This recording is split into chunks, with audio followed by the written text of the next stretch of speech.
Hey everyone, welcome back to the FU Cancer podcast. Today we're diving into a conversation that bridges lived experiences with professional expertise.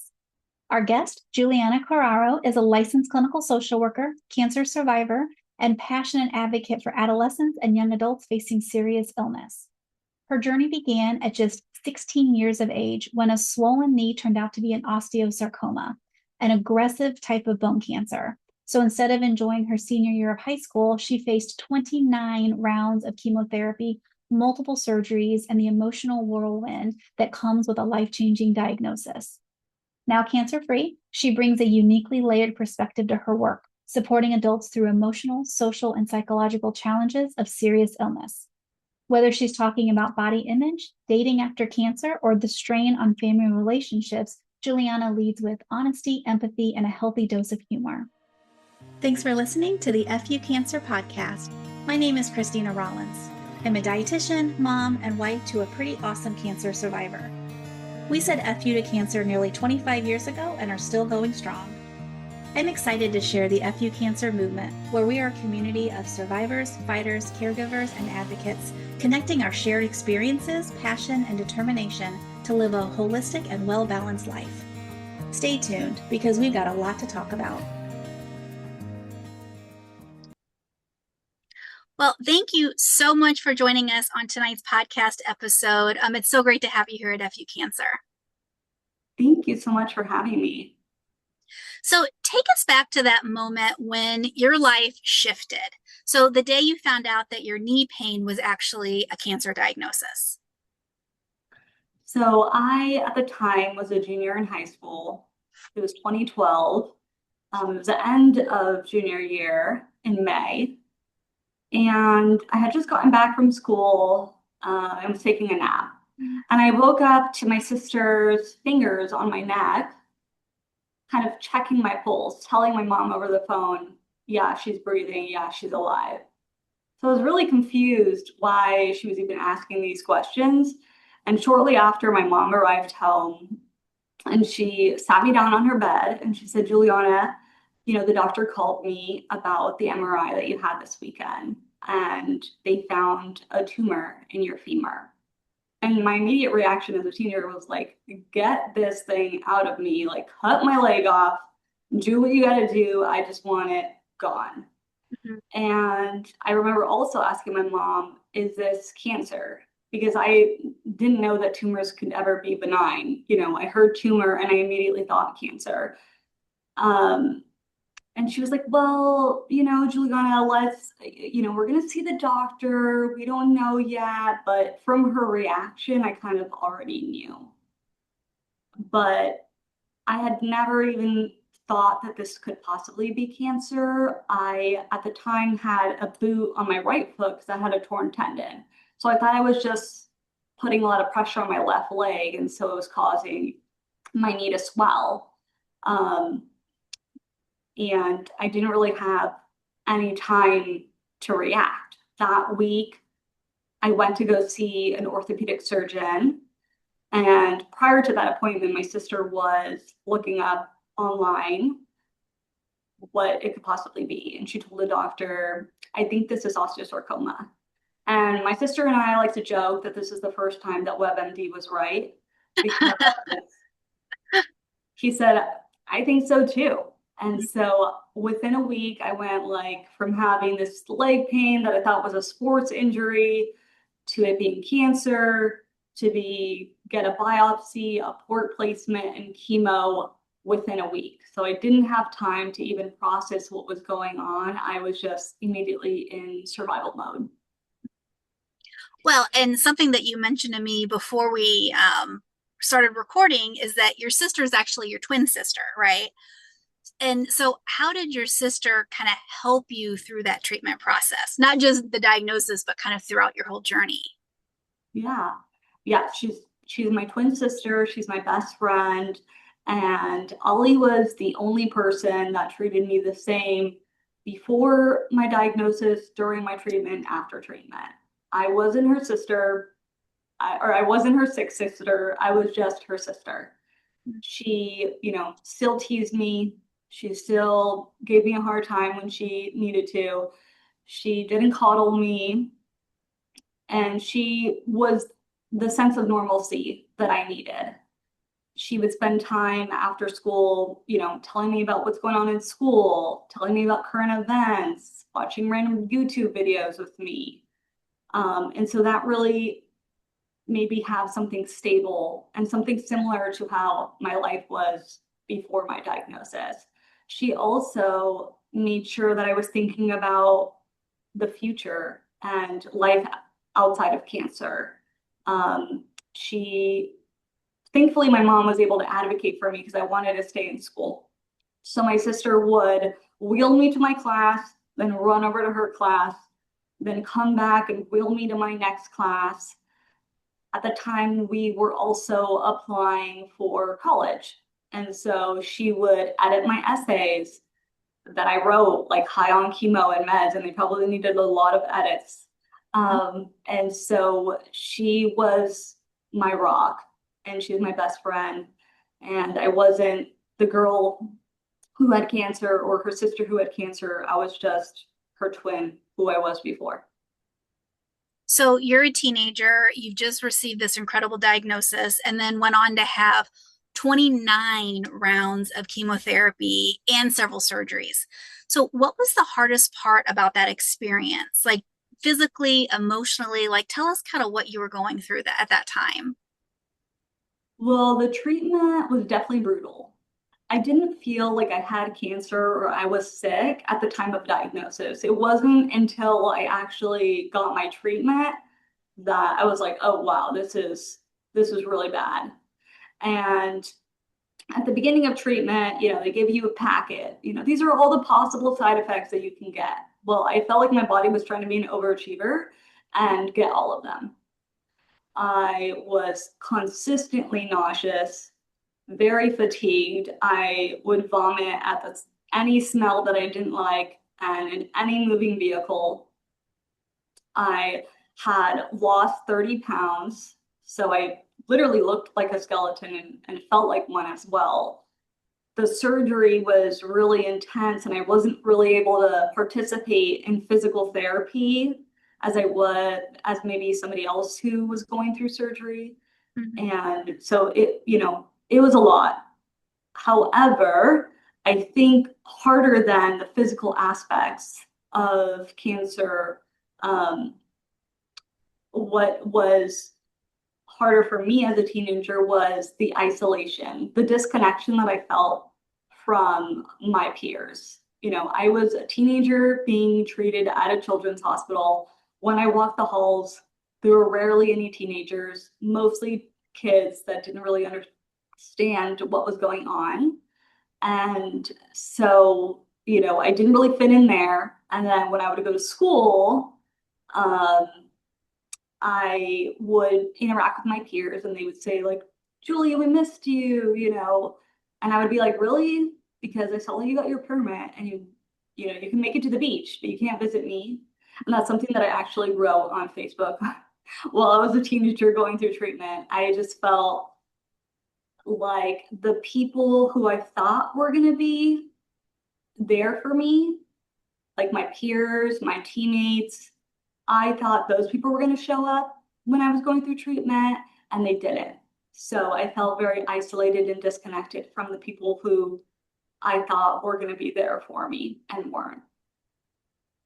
And you've said that even after your treatment ended, cancer was still very much part of your life. So, talk with us about what survivorship looks like from your perspective. And especially, again, as a young girl, you transitioned to college through this. So, kind of talk to us about that too. Yeah, so I finished my treatment in February of 2013.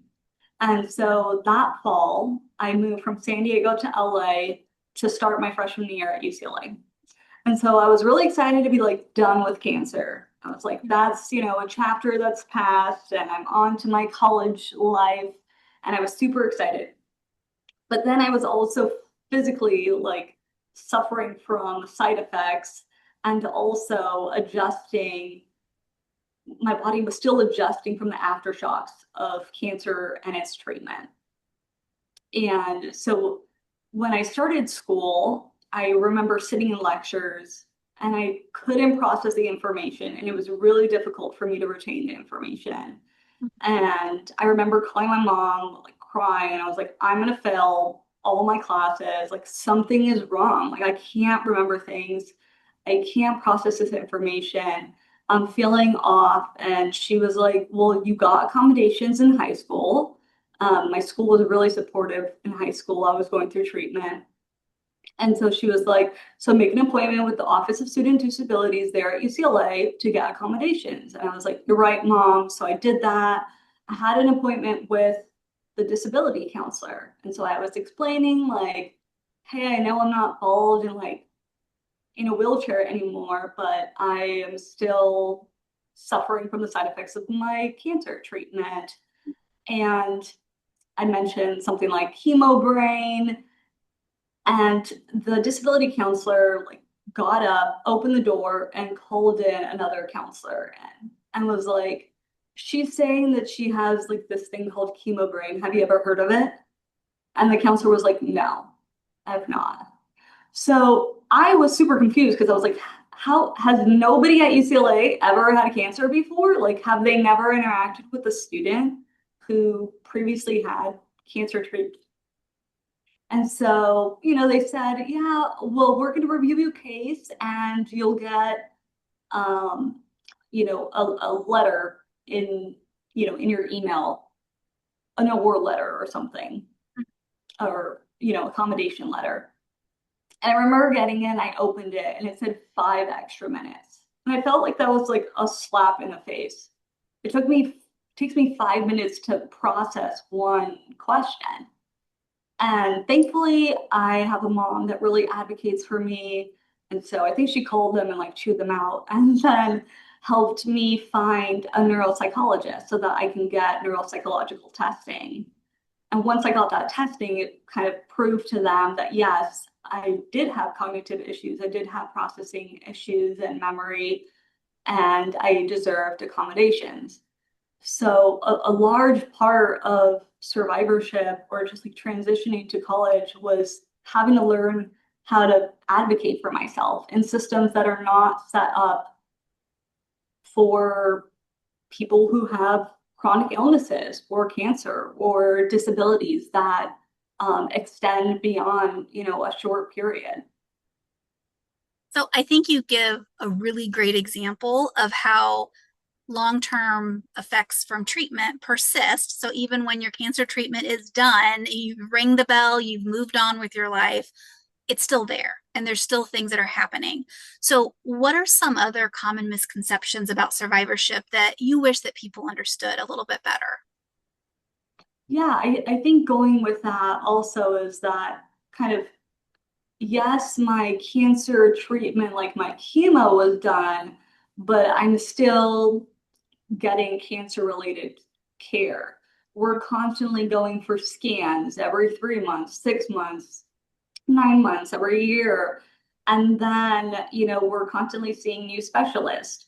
Part of losing my hair, I also lost hair in my ears, Mhm. and that affects my hearing. So, like, I had hearing problems. I have to get my heart checked every 3 years because one of my chemos was toxic to the heart. So, you may be done necessarily with like chemo, radiation, surgery, like the big things that are considered like active treatment, but a lot of us are still going through cancer care and having to always worry about, is the cancer going to come back or is it going to get worse? Things like that. Another misconception is that you're just supposed to, be back to normal and also be happy that you're done. Like I'm just supposed to be grateful and excited instead of, and being strong. When really, I did not want to be resilient. I did not want to be strong. I did not want to be inspirational. I just went through something that was life threatening and scary. And I don't have to be happy go lucky all the time just because I, survived. Yeah. That, is another thing. And also, a misconception is that we just go back to our old life. Mhm. Many of us want, that version of us is gone. We have had to make an entire new identity after our cancer treatment. And that, I would say that that's another misconception. Mhm. So you did go through college, you became a social worker, which is amazing. So how did your personal cancer journey experience or influence your decision to go into that field? And what does it look like kind of day to day now that you're working in an outpatient oncology clinic? So I think a lot of us who have gone either through cancer or like a life-threatening event, after that, you're like, what now? Like, I was looking for purpose, for meaning, for a way to give back to my community. And from a young age, I knew that I wanted to be in healthcare. Like, that was something even before cancer. I knew I wanted to be in healthcare. Um, and, at first, when I went to UCLA, like almost everyone who goes to UCLA at first and is a science major, I thought I wanted to be a doctor. Mhm. But then I quickly realized that I didn't like any of my science classes. I was behind math, and I really enjoyed my psychology classes, specifically my health psychology classes, the connection between like your physical health and your psychological health. And so my lived experience, navigating the insurance and complex health system and coordinating my care and all of that made me want to be in a healthcare setting, specifically with oncology patients. And so first I thought, as a psychologist, but I had really good mentors in college that told me that social workers are really the ones that are in the hospitals and the clinics. And that if I wanted to not only provide emotional support, but also connect individuals to resources, that social work would probably be a better Mhm. route. After college, I didn't jump into social work. I first went into neuro-oncology clinical trials, Mhm. so research, and I enjoyed my job, but the part of the job that I enjoyed the most was connecting with the patients and their families and being there for them while they're processing the diagnosis and the changes of their life. And I was able to connect with social workers there in neuro-oncology, and I knew that I wanted to be, a social worker after that experience. Mhm. Now, as an oncology social worker, I'm in an outpatient setting. I get referrals from doctors, nurses, different staff members about basically anything on that's not related to medical. So the doctors and the physicians and nurses, they're addressing the physical impact of cancer, while the social workers are here, well, to address everything else. So, people still are trying to work, they're still trying to balance family. And so we're able to help, coordinate transportation resources, financial assistance, provide emotional support as they process, what is going on with them. How do I talk to my family about this? How do I talk to my children about my diagnosis? How do I talk to my job? And so I'm able to provide psychosocial assessments to figure out what are their needs, whether they express it or something that I identify, and just be a third party person that they can express all of their stressors that they are experiencing, someone who's just going to listen and just be with them at any time, whether it's diagnosis, through treatment, after treatment, and even in end of life, if that is relevant. How do you decide when it's the right time to share your own personal story with your patients? So this was one of like the most important lessons I learned early on as a social worker, is just because I'm a cancer survivor, doesn't mean that every patient needs to know or like wants to hear my story. So, my experience with cancer is absolutely, influenced who I am and how I might approach things. But I often have to like pause and think, is this going to help the patient in any way? Is this for them or for me? Um, and there are ways, a lot of people may share their experience to connect, to build rapport with the patient, but there are other ways to build rapport with patients. And so a lot of the times I can probably count like on my hand how many times I've actually shared with a patient. I'm starting a cancer survivor support group. So in that group, I will share that I'm a cancer survivor just because I want the patients to feel like this person is a safe person to share all of this information with and may understand what I'm experiencing. Sometimes ways that I will share with people, what I went through or what was helpful to me without saying that I experienced this, I will say, some people have found it helpful to do this, or other people have experienced that and have shared that with me as well, so that I'm not necessarily sharing my own story. Maybe if it's a younger person who's like, I've never met any young person who has had cancer, or somebody's talking about navigating college with cancer, I might disclose that I was a young person and also had cancer, and this is how I navigated it. But I'm very careful if I do share how much I share and making sure that it's for for them and not for me. And I know that you're not afraid to talk about kind of the quote unquote taboo stuff like dating after cancer, sex, mental health, body image. So, why do you think these specific conversations are so important in the cancer community? So I think it's important to the cancer community because these are normal conversations for everybody else. And just because you have a cancer diagnosis doesn't mean that you don't, like, we still want intimacy. We still want to feel confident. We still want connection with others. So, we deserve to feel attractive, desired, and feel whole. And we deserve to talk about these things. And when we do talk about them, that gets people, it gives people the confidence to bring it up if they feel like it's an issue.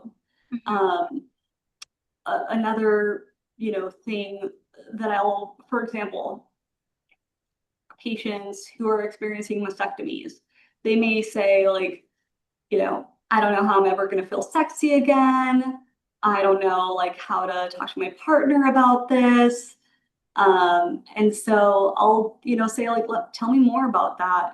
What ways do you feel intimate with your partner? What are other ways, that we can brainstorm to build intimacy with your partner that maybe doesn't involve what you previously did? Um, and so I try to have those conversations with patients and bring it up because sometimes they want to talk about it, but they just need somebody else to bring it up before. And then it may be something that they talk with their physicians. Like some cancer treatments cause like, loss of sex drive, vaginal dryness, and other side effects like that. And maybe they're embarrassed to bring that up. But if we're open about like sex and relationship, then they're like, yeah, actually, I've been experiencing this, and I haven't really had sex because of this. I'm like, okay, let's talk to your doctor about that. Let's see, how can they address that? Because life, besides like the medical portion, like life goes on while we're going through cancer. Your relationships are still happening, intimacy is still happening. And so it's important to talk about those things. In terms of mental health as well, I like to talk about mental health with patients because I want them to feel like they don't necessarily have to be strong at all times and, crying and being upset and feeling down and depressed, you just got diagnosed with cancer or you're going through something traumatic. This is okay to talk about. How are we going to support you? And psychologically, and physically, like those things are very connected. We want patients to be okay psychologically so that they, even have the strength to follow through with treatment or show up to their appointments or show up for their own other responsibilities. Mhm. And so, yeah, those are all very important. And I think by bringing it up with patients, they feel more confident to talk about it with the other people in their life or maybe their medical professionals when they're having like an issue related to it.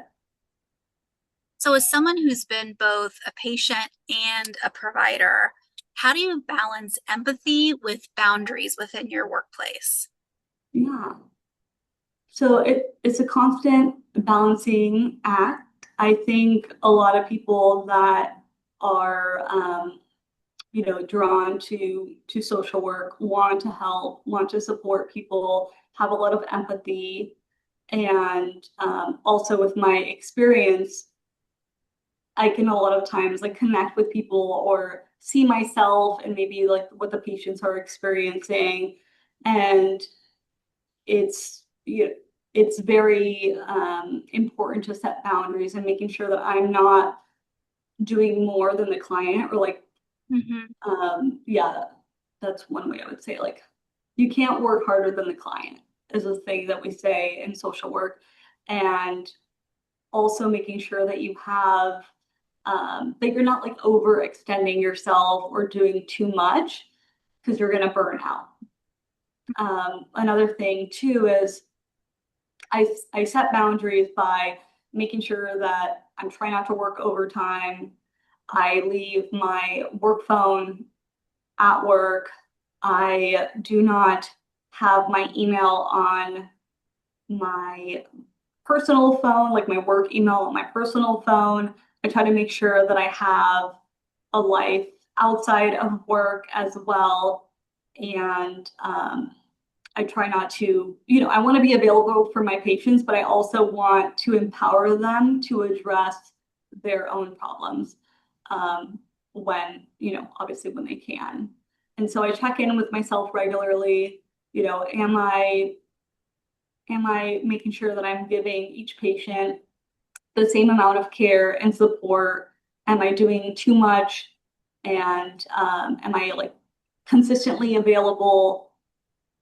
Or am I making sure that I have boundaries with my patients on what I can and what I can't do, and also what is my role? And especially in this job, you know, oncology can be happy at times, but also it can be very sad and traumatizing as well. And so I make sure that I connect with my peers as well, my colleagues and my supervisor to make sure that I'm not overextending myself. Well, you shared so much great information, and we just have a couple of minutes left. So, just one last question. For any listeners who may be, similar to your situation, younger, dealing with a new cancer diagnosis, kind of going through that cascade of emotions, what advice would you give them to help get through this tough period? Yeah. Well, first, I would tell them that they are not alone. Even though it can feel like you are alone, you are not. There are many people that are experiencing things like you. I would encourage them to try to seek, you know, the support of others who are experiencing cancer as well. I know that a lot of people are hesitant about connecting with other people with cancer because it's also the possibility of loss. You may Mm-hmm. lose friends in that aspect. But while I was going through treatment, there was a group at the hospital that I was at. It was called SOMFAB. It stands for Some of My Best Friends Are Bald.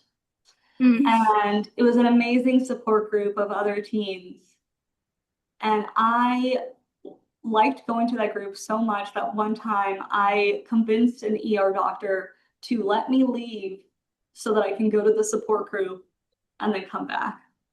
And so I would say really try to connect with others who are experiencing this because they can offer a lot of support. I would also say allow yourself to feel all the feels.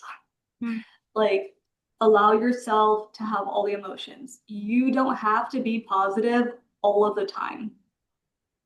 You can be upset, you can be angry, you can be sad. Um, you don't have to, slap on a smile at all times.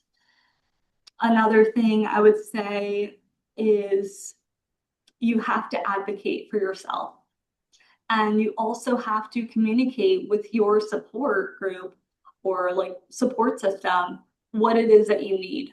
A lot of people are not going to know how to support you. They may think that they need to give you space. They may think that, leaving you alone and letting you process, or, oh, you're too busy to even have visitors is going to be better. So for me, being in the hospital with me and like bringing me food that was non-hospital food was like my way that I wanted to be supported. And so you need to communicate that with your support system so that they are showing up for you in the way that's going to be helpful for you. That's what I would say to others. Wonderful. Well, thank you so much. Again, your story is so inspirational, just amazing. So thank you for being with us today and for sharing your story and really for all the great work you're doing for all of the cancer patients in your area. It's just amazing. Thank you so much. And listeners, we encourage you to like and share this podcast. And of course, visit our website at fucancer.health.